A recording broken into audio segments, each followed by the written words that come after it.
We are also curious to know that you have been working with different languages, but recently there's this idea that because it's sort of easier to access texts which are Anglophone or Francophone, especially where Africa is concerned. So do you think that these approaches can be limiting in such a way, or how important do you think knowing specific local languages in order to get to know cultures is? I think that's really, really important.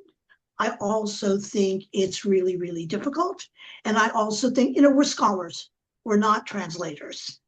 The first time I wrote a national grant proposal for vampires, I came home and there was a message on my machine from my late friend Ivan Karp, who was the director of ethnography. The message, I think this is a quote: "Louise, you claim to speak for the African voice so often, I can only assume you're going to publish in Daluo. You're a scholar, you are analyzing, get real." And I think that's really, really important. Local language is important. Local language is one of the things scholars beat themselves up over. I always work with a translator. I have decent enough Swahili. I was doing my own interviews sometimes in Nairobi with prostitutes. How many slang terms are there for sex? How many slang terms are there for boyfriend? Now multiply that over 20 years. And I would start out, and then they would start, they would start trying to fuck me over with the words. And I would try to keep up, and then I couldn't, and then they would fall apart.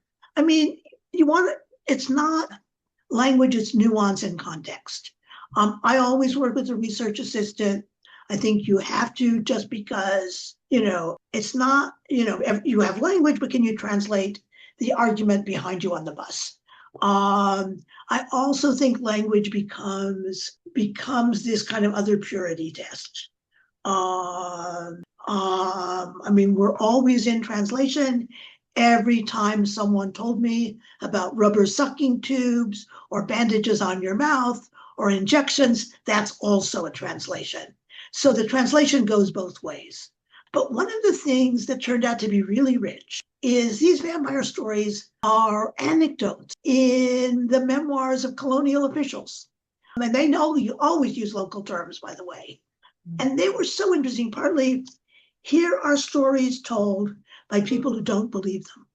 So, but there was this whole, not a zillion texts, but enough in English that were really interesting. But look, people should know local languages. They should know language. They should know culture. They should know a whole lot about the people they're studying. But that's not the end. That's the start. And if you're working like I was, and you're going to know maybe one. I worked in too many places, so to have any kind of decent language skills.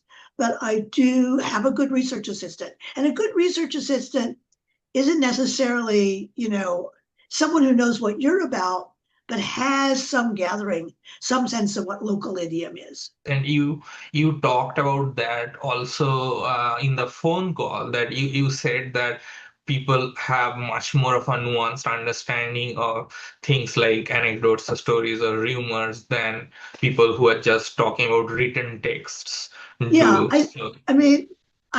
all orality and literacy makes me nuts. But people who don't read, who don't fall back on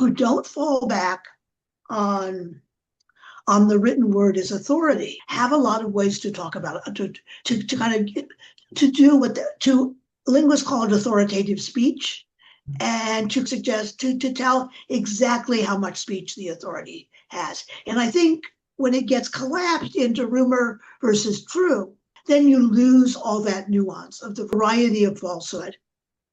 Plus, we're not even talking about silences. The idea, we're sort of like every silence is the same.